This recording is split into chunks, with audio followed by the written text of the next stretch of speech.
আশা করি সকলে ভালো আছেন। তো আজ আমরা হিস্ট্রির মধ্যে, এনশিয়েন্ট হিস্ট্রির মধ্যেই বলা যেতে পারে, সেটা আর্যদের আগমন এবং আর্যদের আগমনের সাথেই বৈদিক যুগের যে সূত্রপাত হয় সেই বিষয়টা ডিসকাস করব। এবং এখান থেকে কি কি বিষয় আসলে পরীক্ষার পার্সপেক্টিভ থেকে ভীষণ ইম্পর্টেন্ট সেগুলো আলোচনা করার চেষ্টা করব। বেশ, তো চলুন কথা না বাড়িয়ে শুরু করা যাক। আচ্ছা, আমরা সবাই জানি কম বেশি যে আর্যদের আগমন এই বিষয়টার সঙ্গে আমরা সবাই কম বেশি ফ্যামিলিয়ার। তো আর্যরা যে মধ্য এশিয়া থেকে আসে এই বিষয়টাতেও আমরা সবাই কম বেশি জানি। আচ্ছা, তো আর্যদের আগমন বা আর্যদের যে আদি বাড়ি যেটা বলা যেতে পারে আর কি, তো সেটা নিয়ে একটু ঐতিহাসিকদের মধ্যে মতবিরোধ আছে। কারো কারো মতে মধ্য এশিয়া, কারো কারো মতে তিব্বত, কারো কারো মতে হিমালয়ের পাদদেশ, এরকম আরো অনেক কিছুই আছে। তো আমাদের সবার মত জানার একদমই প্রয়োজন নেই, মাত্র 2 থেকে 3 জনের মতামত জানলেই যথেষ্ট। আর নর্মালি এগুলো পরীক্ষায় খুব একটা আসে যে তাও নয়, আবার কখনো কখনো আসেও। যেমন আর্যদের আর্যরা কোন জায়গার আদিম অধিবাসী, সেটা হচ্ছে মধ্য এশিয়া, আর এই মতবাদটা হচ্ছে ম্যাক্স মুলারের। আমি এখানে পয়েন্ট করেছি। তো ম্যাক্স মুলার সম্পর্কে যখন বললাম, উনি আর একটা খুব গুরুত্বপূর্ণ স্টেটমেন্ট দিয়েছিলেন, যেটা হচ্ছে আর্য কোনো জাতি নয়, এটি একটি ভাষা গোষ্ঠী। এটা অ্যাজ ইট ইজ বিভিন্ন পরীক্ষায়, স্টেটে পরীক্ষায় দিয়ে দেয় এটা। এটি কার আহ বিবৃতি? তো ম্যাক্স মুলার। আচ্ছা, এবার আমাদের ভারতীয় স্বামী দয়ানন্দ সরস্বতী সবার কাছে ভীষণভাবে পরিচিত। তো তিনি বলেন যে না, আর্যরা তিব্বত থেকে এসেছে। এই দুটোই আমার মনে হয়, এই দুটোই যথেষ্ট। আচ্ছা, তার আগে একটু আর্য শব্দের অর্থ কি এটা জেনে নিই। আচ্ছা, এটা আর্য শব্দের অর্থ অনেক সময় দেয় যে বিভিন্ন রকম শব্দের অর্থ দিয়ে দেয়। তো আর্য শব্দের অর্থ হচ্ছে নবেল বা ম্যান অফ হাই বার্থ, মানে উচ্চ জন্মা বা সভ্য মানুষ যেটাকে বলা হয়। সভ্য ও অসভ্যের যে ব্যাপারটা আছে, দেখুন আমরা ক্লাস 9-10-এ সভ্য অসভ্য বলে একটা গল্প পড়েছিলাম, ছোট গল্প। সেখানে বলা হতো যে ইউরোপিয়ানদের সভ্য বলা হতো। তো এরা আসলে আসেই তো ওই মানে ইউরোপ বা মধ্য এশিয়া এরকম জায়গা থেকে আসে। আর এরা ফর্সা ছিল, তো এই জন্য এদেরকে নোবেল বলা হতো। ঠিক আছে? তো আহ বেশ, এটা গেল। এবারে আর্যরা যে আসে ভারতে, তো এটা খুবই কমন একটা বিষয় যে কোত্থেকে আসে, মানে কোন রাস্তা বা কোন পথ থেকে আসে। তো সেজন্য ভারতে প্রবেশ মূলত আর্যরা করে হিন্দুকুশ পর্বতের খাইবার গিরিপথ দিয়ে। ভীষণ ইম্পর্টেন্ট একটা পয়েন্ট। তো হিন্দুকুশ আহ পর্বতের খাইবার গিরিপথ দিয়ে আর্যরা ভারতে প্রবেশ করে। আচ্ছা, প্রবেশ করলো, বসতি কোথায় স্থাপন করলো? ওরা তখন যে জায়গাটাতে বসতি স্থাপন করে সেটাকে বেসিক্যালি এখন আমরা সপ্ত সিন্ধু নামে বা সপ্ত সিন্ধু বলা হতো তখন। আচ্ছা, আর যদি স্পেসিফাই করতে হয় যে কোন জায়গাটা ছিল, সেটা বেসিক্যালি পূর্ব আফগানিস্তান, পাঞ্জাব আর ইউপির কিছু অংশ, পাকিস্তানও পড়ছে এর মধ্যে। ঠিক আছে? তো এই জায়গাটা জুড়েই ওরা আসলে বসতি স্থাপন করে। বেশ। আর ওটাকেই সপ্ত সিন্ধু বলা হতো। সপ্ত সিন্ধু বলার কারণ কি, দেখুন, সিন্ধু মানে তো নদী, এটুকু আমরা জানি। সপ্ত সিন্ধু মানে 7টা নদী। এবারে সিন্ধু আর তার উপনদী, উপনদী হচ্ছে 5টা আছে। যেমন বিয়াস, বিয়াস, তারপর ঝিলাম, তারপর ইন্দ্রাবতী, চেনাব, সতলুজ, এই 5টা গেল। আর এদিকে সিন্ধু 6টা হলো, আরেকটি হচ্ছে সরস্বতী। তো সব মিলিয়েই 7টি আসছে, তাই নাম সপ্ত সিন্ধু। আর যেটা আহ পাঞ্জাবকে ডিনোট করা হয়। ঠিক। ঠিক আছে, এটা গেল আর্যদের বসতি। আচ্ছা, মূলত আর্যদের আগমন এবং বসতির পর থেকেই বৈদিক যে সভ্যতা বা বৈদিক যুগের শুরুয়াত হয়। তো টাইম লাইনটা আমাদের মনে রাখা ভীষণ দরকার। সেটা হচ্ছে আর্যরা ভারতে আসে মোটামুটি 1500 BCE তে। ঠিক আছে?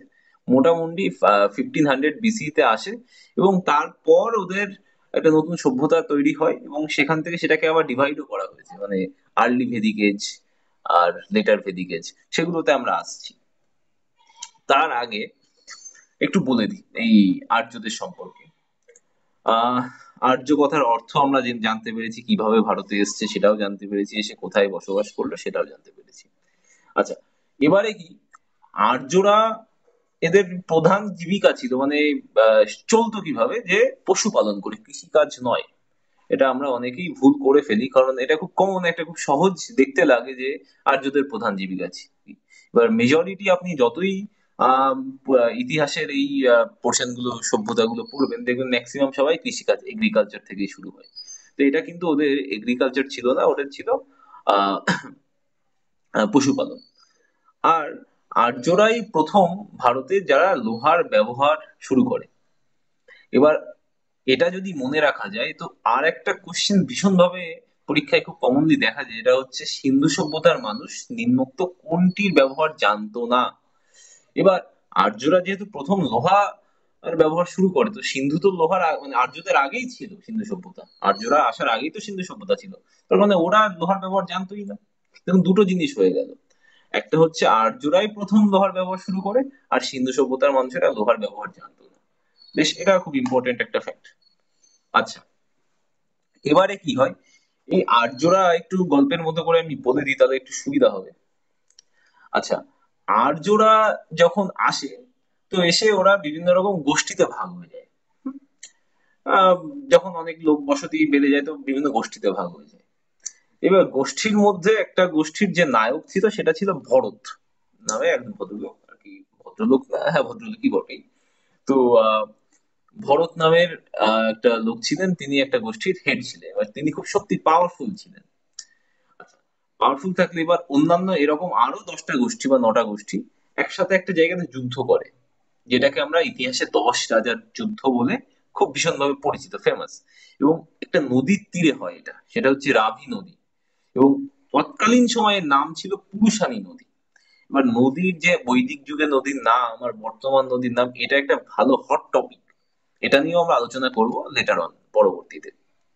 যাই হোক, তো এই 10 রাজার যুদ্ধে পুরুষানী নদীর তীরে বা রাভি নদীর তীরে 10 রাজার যুদ্ধ হয়। 10 জন রাজাই এখানে যুদ্ধ করে করে একজন তার মধ্যে জিতে যায়। কে জিতে যায়, নাকি ভরত জিতে যায়। আচ্ছা, ভরত জিতে গেল।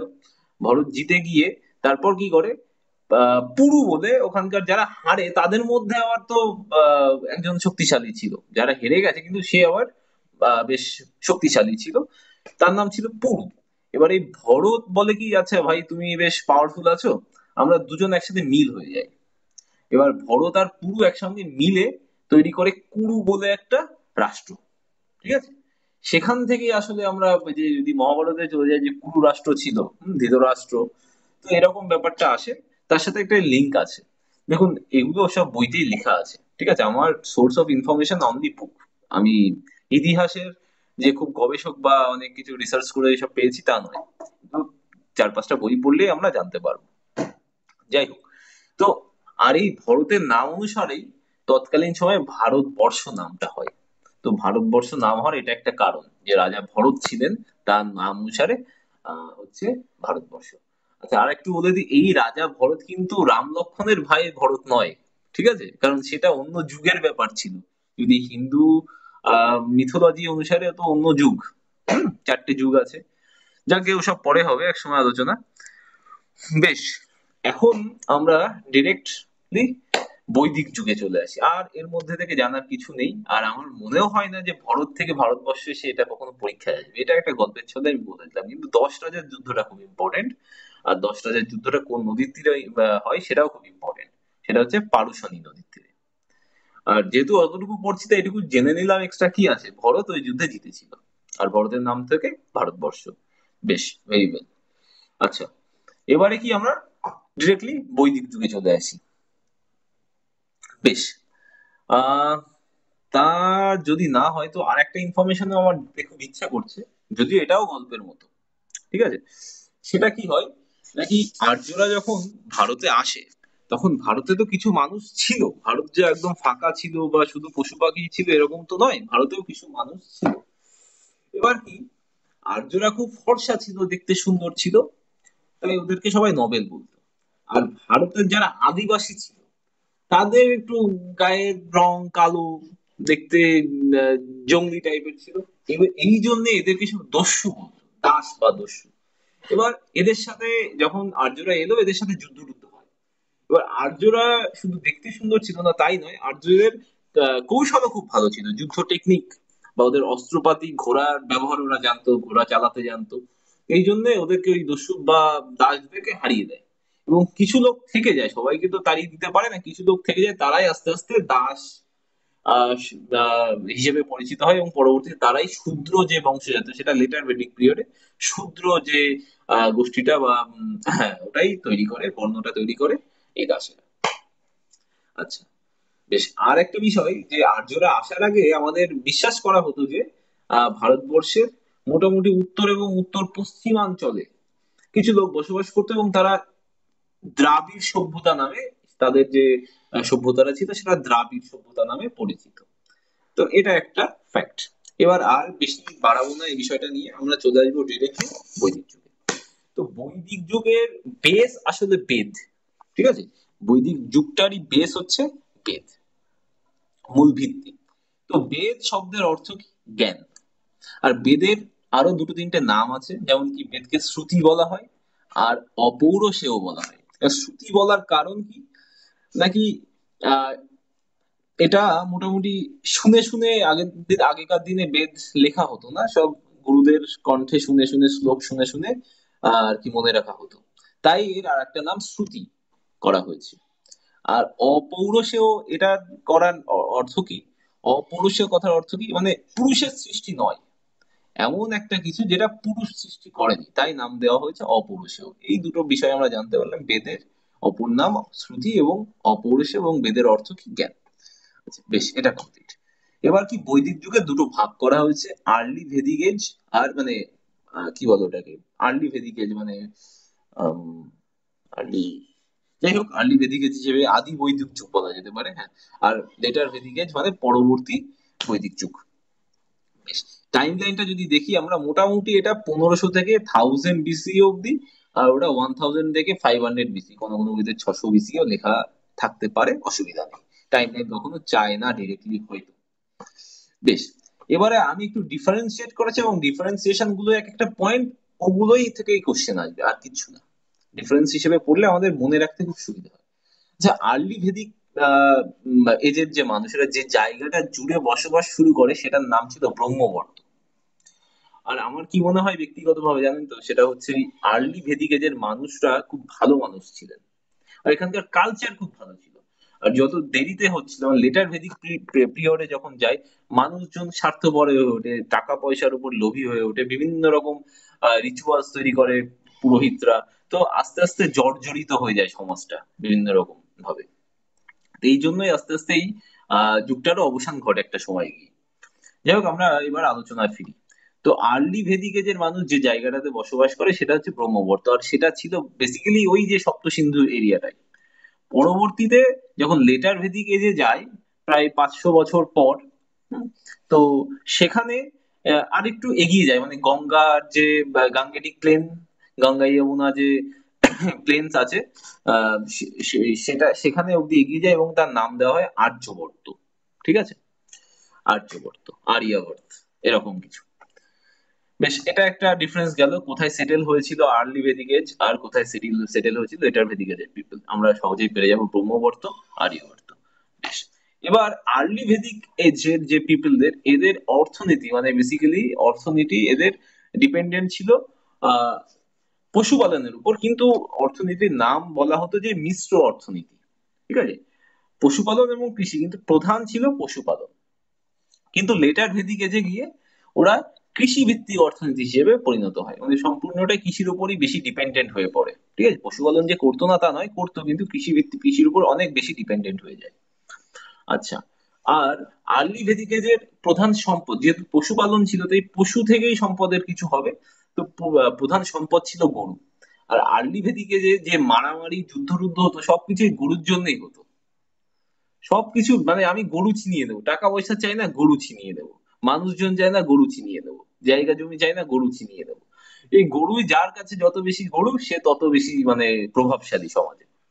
আর কিন্তু লেটার ভেদিকে যে সেটা কি হয়ে যায়, জমি জায়গার উপর চলে আসে। তখন এর রাজ্য বিস্তার করতে হবে। যেটা আমরা মহাভারতে দেখেছি আর কি। মহাভারত যদি দেখা থাকে আপনাদের, আমার মনে হয়, বিশ্বাস যে সবারই কম বেশি দেখা আছে, আমি তো অনেকবার দেখেছি। তো রাজ্য বাড়াতে হবে, জায়গা জিততে হবে, যেটা এখনো কালচার হয়ে গেছে, জমি কিনতে হবে, জমি বাড়াতে হবে, অনেক বিঘা বিঘা জমি কিনতে হবে। তো যাই হোক, তো এই লেটার ভেদিক পিরিয়ডে এটা করা হতো। আচ্ছা, তো এর মধ্যে কয়েকটা ইম্পর্টেন্ট টার্ম আমি একটু বলতে চাই, যেমন কি আর্লি ভেদিক এজে যেমন গাভূতি। গাভূতি ছিল একটা দূরত্ব মাপার একক। সবকিছু দেখুন গরুর সাথে রিলেটেড ছিল আর্লি ভেদিক এজে। গোধূলি ছিল সময়ের একক, ঠিক আছে। আর এদিকে তেমন এই ইম্পর্টেন্ট যে একক টেককের বিষয়গুলো তেমন একটা ইম্পর্টেন্ট নয়, তবে এই দুটো টার্ম আমি বিভিন্ন জায়গাতে আসতে দেখেছি, তাই আমি মেনশন করে দিলাম। আচ্ছা, প্রধান দেবতা। প্রধান দেবতা অনেকগুলো, প্রায় 33-34 জন দেবতার নাম উল্লেখ আছে বিভিন্ন বইতে, কিন্তু সব তো মনে রাখা সম্ভব নয় আর প্রয়োজন নেই। প্রধান দেবতা কিনি মনে অবশ্যই রাখতে হবে, সেটা ইন্দ্রদেব ছিলেন আর্লি ভেদিক এজের প্রধান দেবতা। আর উনি কিসের দেবতা ছিলেন? যুদ্ধের দেবতা ছিলেন। আচ্ছা, আর এদিকে আহ লেটার ভেদিক এজের প্রধান দেবতা ছিল পশুপতি ব্রহ্মা, প্রজাপতি ব্রহ্মা। প্রজাপতি ব্রহ্মা মানে যাকে আমরা সৃষ্টির দেবতা বলে থাকি, উনি ছিলেন প্রধান দেবতা। আচ্ছা, এদিকে দেখুন একটা বিষয় কি, এই লেটার ভেদিক এজেই কিন্তু বিভিন্ন এপিক লেখা হয়, মানে মহাকাব্য যেটাকে বলি, মহাভারত, রামায়ণ, এগুলো। মহাভারত তো ঘটেও এই সময়, উম, না এই সময় ঘটে না, লেখা হয় এই সময়। রামায়ণ লেখা হয় এই সময়, এই জন্য লেটার ভেদিক এজটাকে এপিক এজ বলা হয়। লেটার ভেদিক এজটাকে এপিক এজও বলা হয়। আচ্ছা, এটা একটা টার্ম গেল। আচ্ছা, এবার যদি একটু সমাজ ব্যবস্থার দিকে আসি, আমি সমাজ ব্যবস্থাগুলো তেমন ভাবে মেনশন এখানে করিনি। একটু আমরা বাড়িতে নিজেদের পড়তে হবে, কারণ বিষয়গুলো গল্পের মতোই মনে রাখা দরকার, ঠিক আছে। সমাজ ব্যবস্থা কি, আর্লি ভেদিক এজের বর্ণ ব্যবস্থাটা ছিল একটু অন্যরকম। যেমন কি এখানে আমার, আমি যদি রাজা হই তো আমার রাজার ছেলে যে রাজাই হবে এরকম কোনো ব্যবস্থা ছিল না, তার কর্মের উপর ডিপেন্ড করে তার পজিশন ঠিক হতো সমাজে। তো আর কিন্তু লেটার ভেদিকে যে কি হতো, হেরিডিটারি হয়ে গেছিল, বংশ পরম্পরায় রাজার ছেলে রাজা হবে আর প্রজার ছেলে প্রজাই হবে। কিন্তু আর্লি ভেদিকে যে ছিল কি, কর্মের উপর, your position depends on your deeds, ঠিক আছে। তো এখন, তো তাহলে কি কোনো বর্ণই ছিল না, কোনো বর্ণ সিস্টেম ছিল না? না, ছিল। বর্ণ সিস্টেম বলতে আমি কয়েকটা বইতে দেখলাম যে 3 ধরনের বর্ণ প্রথা এখানে ছিল। একটা কি, সেনা। আর একটা কি, ব্রাহ্মণ মানে পুরোহিত, যারা পুজো করবে। আর একটা কি, সাধারণ গোষ্ঠী। সেটাকে আর ডিভাইড করা হয়নি। কিন্তু লেটার ভেদিক এজে একদম রিজিড 4টে কাস্ট সিস্টেম তৈরি হয়: ব্রাহ্মণ, ক্ষত্রিয়, বৈশ্য, শূদ্রা। আমরা সবাই এই বিষয়ে জানি যে ব্রাহ্মণদের কাজ ছিল পুজো করা, ক্ষত্রিয়দের কাজ ছিল যুদ্ধ করা বা প্রোটেক্ট করা তাদের পিপলদের, বৈশ্যদের কাজ ছিল ব্যবসা বাণিজ্য করা, আর শূদ্রদের কাজ ছিল এই যে উপরোক্ত 3টে কাস্টকে সেবা শুশ্রূষা করা, মানে এরা চাকর বৃত্তি করে বেড়াতো। বেশ, এই আমার ডিফারেন্সিয়েশন গুলো এবং পয়েন্ট চলে গেল। এবার এই পয়েন্ট গুলো থেকে অ্যাজ ইট ইজ কোশ্চেন আসে। এছাড়াও এমন কিছু কোশ্চেন আসে, যেমন কি এরকম ইউনিট বিভিন্ন টার্ম দিয়ে দেয়, যে কুলা শব্দের অর্থ কি। যে কুলা শব্দের অর্থ বাস্তবে ফ্যামিলিকে বোঝায়। আর কুলা ছিল ফ্যামিলি, আর যে কুলার হেড মানে ফ্যামিলির হেড, কুলাপা। আচ্ছা, আর একটা বিষয় বলে দিই, এই ফ্যামিলি কিন্তু আহ প্যাট্রিচিয়াল ছিল, মানে পুরুষতান্ত্রিক ছিল, মানে পুরুষই হেড হবে। একজন বাবাই বা একজন ছেলে হবে ওই ফ্যামিলির হেড, মেয়ে কখনো হতে পারবে না। আর মেয়েদের পজিশন যদি বলা হয়, নারীদের পজিশন, তো আর্লি ভেদিক এজে নারীদের পজিশন বেশ সম্মান দেওয়া হতো তাদের। পুরুষ সমকক্ষ না দেখা হলেও তাদের যথেষ্ট স্বাধীনতা ছিল। কিন্তু লেটার ভেদিক এজে গিয়ে নারীদের স্বাধীনতাটা আস্তে আস্তে কমতে থাকে। তাদের শুধু কাজই ছিল যে তাদের পড়াশোনার ব্যবস্থা খুব একটা ছিল না, তাদের কাজ ছিল সংসার দেখা এবং তার প্রতি পরমেশ্বরের সেবা শুশ্রূষা করা এবং বাচ্চা কাচ্চা লালন পালন করা। ঠিক, এই ছিল হচ্ছে লেটার ভেদিক এজে গিয়ে নারীদের কাজ। বেশ, আমরা যদি এবার ইউনিট আর হেড এর দিকে আসি, আমি আলাদা করে পয়েন্ট করেছি, যেমন কুলা মানে ফ্যামিলি, তার হেড কুলাপা। তেমনি গ্রাম মানে তো আমরা বুঝিয়ে আলাদা করে লিখিনি, তো হেড ছিল গ্রামিনী। এদিকে ভিস মানে ক্লান মানে গোষ্ঠী, এগুলোকে বোঝায়। তো এটা গোষ্ঠীর যে হেড তাকে ভিসপতি বলা হতো। ঠিক, বেশ। এবার কি বিভিন্ন শব্দে আমি একটু যাবো, এগুলো বইতে আমরা বিভিন্ন বইতে অনেক অনেক পাবো। এবার একবার চোখ আমাদের বোলাতে হবে, কারণ এগুলো এক্স্যাক্টলি অ্যাজ ইট ইজ বলা যায় না যে ভাই এটাই আসবে ওটাই আসবে, কিন্তু তার মধ্যে থেকেও আমি কিছু ইম্পর্টেন্ট আমার বলে মনে হয়েছে বলে আমি এখানে নোট ডাউন করেছি। এবং তাছাড়া অন্যান্য জিনিসও একটু দেখে যেতে হবে, ঠিক আছে, কারণ সবকিছুই কম বেশি ইম্পর্টেন্ট। যাই হোক, আমার অ্যাপ্রোচটা এখানে দেখাবার একটাই উদ্দেশ্য আমাদের, ঠিক আছে? আমি পড়বোটা কিভাবে, আমাকে সবকিছু মুখস্থ করার প্রয়োজন নেই, তবে কিছু কিছু জিনিস আছে যেটা আপনাকে একটু পড়তে হবে। যেমন কি ব্রীহি, ব্রীহি শব্দের অর্থ ছিল ধান। গধূমা, দেখুন গধূলি ছিল একটা বিষয়, আর গধূমা, গধূলি মানে সময়ের একক। যখন আমরা এখনো গধূলি বলি, যেটা সন্ধ্যা মানে দিন আর রাতের যে সংযোগস্থল, মানে সন্ধ্যাটাকে বলি। আচ্ছা, গধূমা মানে গম। সোম, সোম মানে গাছপালাকে বোঝা হতো। আর সোম রস মানে গাছপালা যে বিভিন্ন রকম জুস ফুস খেতাম আমরা, সেটাকে সোম রস বলা হতো। আচ্ছা, কুশিদা মানে কি ঋণ। আর কুশিদা মানে ঋণ, খাদি মানে আংটি, অক্ষ মানে জুয়া। কেন অক্ষটা দিলাম, জুয়া খেলার প্রবণতাটা কিন্তু লেটার ভেদিকে যে আসে। আর একটু যদি আমার বলতে হয় লেটার ভেদিক এজ আর আর্লি ভেদিক এজ ডিফারেন্সিয়েশনের ক্ষেত্রে, তো আর্লি ভেদিক এজে মোটামুটি বহু বিবাহ প্রথা খুব বেশি প্রচলিত ছিল না। মোটামুটি একটা হাজবেন্ডের একজনই ওয়াইফ হতো, একটু একটু এক্সেপশনাল হলেও নেগলিজিবল, সেগুলো খুবই নেগলিজিবল। কিন্তু লেটার ভেদিক এজে গিয়ে বহু বিবাহ প্রথার প্রচলনটা ঘটে, বিবাহ বিচ্ছেদের প্রচলন ঘটে। এবং আমরা মহাভারতে তো দেখেইছি যে মানুষকে জুয়াতে, মানুষকে আর কি বাজি ধরা হচ্ছে, এমনও আহ, আস্তে আস্তে এরকমটা সোসাইটি এতটাই আহ অধঃপতন ঘটে সোসাইটির। বেশ। আচ্ছা, এবারে কি, যেটা ভীষণ ইম্পর্টেন্ট, ভীষণ ভীষণ ইম্পর্টেন্ট, এবং মোটামুটি এনশিয়েন্ট এবং এই বৈদিক যুগ থেকে যে কোশ্চেন করা হয়, এখান থেকে কোশ্চেন করে যে যে ঋগ বৈদিক যুগের যে নদীর নাম এবং বর্তমান নদীর নাম, এটা দিয়ে বলে এই নদী, ধরুন বলে দিল অক্ষিণী, ঋগ বৈদিক যুগে উল্লেখিত অক্ষিণী নদীর বর্তমান নাম কি? তো এই জন্য আপনাকে এই বিষয়গুলো পড়তে হবে। এখানে আমি মোটামুটি বেশ কতগুলো লিখেছি, আশা করি এগুলো পড়লে হবে। তারপরেও চাইলে আপনারা বইতে আরো আছে, দু একটা দেখে যেতে পারেন, সব তো ইনফরমেশন সব সময় অ্যারেঞ্জ করে দেওয়া সম্ভব হয়ে ওঠে না। বেশ। আচ্ছা, সিন্ধু মানে ইন্দাস, এটা আমরা সবাই কম বেশি জানি। বিতস্তা মানে ঝিলাম। দেখুন, এটা আমার প্র্যাকটিক্যালি মানে ইন্ডিভিজুয়ালি মনে হয় বিতস্তা আর বিয়াসের মধ্যে ভীষণভাবে ঘুলিয়ে যেত, মানে আমি যখন নিজেই পড়ি ঘুলিয়ে যায়। তার জন্য আমি একটা একটা উপায় আহ, বার করেছি, সেটা কি, দেখুন বিয়াসের লাস্টে কি আছে, বিয়াস। আর বিপাশা, বিপাশার লাস্টেও আসে না মানে উচ্চারণ করতে গেলে, তো বিয়াস চলে যাবে বিপাশাতে। এভাবে আমরা মনে রাখতে পারি খুব সহজে। আর বিতস্তা যেটা রইলো সেটা চলে গেল ঝিলামে। শেষ। বেশ। অক্ষিণী চেনাব। আচ্ছা, চেনাব চন্দ্রভাগা নামেও পরিচিত, তাই আমি সাইডে চন্দ্রভাগা দিয়ে দিয়েছি। আচ্ছা, পুরুষানী, যেটা রাবি একটু আগেই বলেছি 10 রাজার যুদ্ধ হয়েছিল, সেটা কি ইরাবতী নামেও পরিচিত। গোমতী, গোমাল। আচ্ছা, এখানে মানুষের একটা খুব সবাই ভাবে যে গোমতী মানে আমাদের লখনৌ শহরের পাশে যে তীরবর্তী যে সরি, লখনৌ শহর যে নদীর তীরে অবস্থিত গোমতী নদী, সেই গোমতী নদীর কথা বলা হচ্ছে না, একদমই না। এই গোমতী নদীর বর্তমান নাম হচ্ছে গোমাল, যেটা আফগানিস্তানে অবস্থিত। ঠিক আছে। বেশ। শতদ্রু সুতলেজ জানা আমাদের। আর দৃষভ, আহ দৃষাদ ভাতি, দৃষাদ ভাতি যেটা ঘরঘরা নামে পরিচিত, এটাও ইম্পর্টেন্ট। আমি তো পুরুষানি কয়েকবার দেখেছি আসতে পরীক্ষায়, অক্ষিণী আসতে দেখেছি। বেশ। আচ্ছা, এবার কিছু দেবদেবীতে যাব আমরা। দেখুন দেবদেবী, আমি এখানে এমন কিছুই লিখেছি যেগুলো একটু ডিফারেন্ট, ডিফারেন্ট মানে একটু আনকমন। আমাদের কমন দেবদেবী কম বেশি আমরা সবাই জানি। আমরা সবাই জানি হচ্ছে আহ আপনার সূর্যদেব হচ্ছে তাপ ও আলোর দেবতা, তারপর অগ্নিদেব আগুনের দেবতা, তারপর বরুণ দেব জলের দেবতা। তো এগুলো আমি আর লিখিনি, ঠিক আছে? তো যেমন মরুদ্দেব হচ্ছে বায়ুর দেবতা, এটাই আমাদের কাছে একটু, যেটা আমরা পবন দেব বলে জানি। যে মরুদ্দেব তখন পুরো তার আলোচনা করা হতো বায়ুর দেবতা হিসেবে। আচ্ছা, দেবদেবী যখন বলছে আরেকটু বলে দিই, এই যে আর্লি ভেদিক পিরিয়ডে কিন্তু মন্দির করে পুজো অর্চনা করা, যজ্ঞ করা, এই কালচারটা ছিল না তখন।